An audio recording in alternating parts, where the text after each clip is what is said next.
What's up guys, Brian Levy from 8 Steps Forensics, and today we're going to be going over Module 2 of how to do domestic extemporaneous speaking. So in any speech event, you have to have a structure, but in extemp, structure is so important. Because, for example, in Module 1 I talked about how you can get questions on the housing market, and not everyone knows about the housing market, so you need to simplify their ability to follow your speech.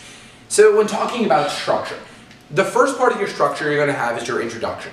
The introduction allows you to present the question to the audience and to the judges and really begin your entire speech. An extemporaneous speech is pretty much a 5-paragraph essay, and because of this, structure is super important. But after your introduction comes the body, and in the body you're going to have 3 reasons or 3 steps or 3 reasons of why your answer to the question is true. It's the 3 reasons of why your answer is true not only to yourself, but to everyone you're presenting it to. The body allows you to bring in more specific sources and more specificity on how you're answering this question. And then your conclusion. Your conclusion allows you to bring the entire speech full circle. It closes any ideas you may have opened, and it really closes and concludes any main ideas in the speech. Ultimately, structure is going to allow your judge to follow along. When talking about something like the housing market, the judge may very easily get confused.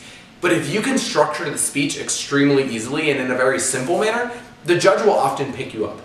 A lot of the times in a round, the difference between a 1 and a 2 or losing or winning the round is simply if your judge understands what you're saying.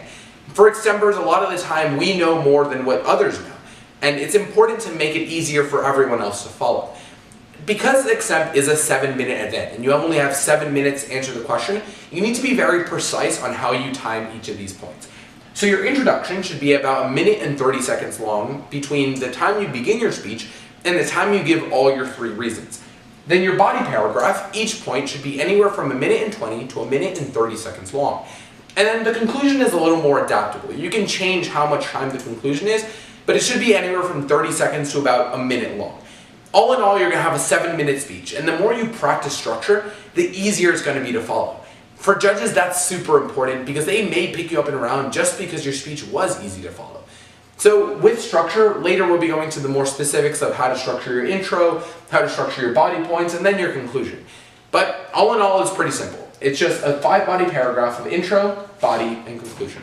So we'll see you later, guys, and be sure to check out the next module on the structure of your introduction.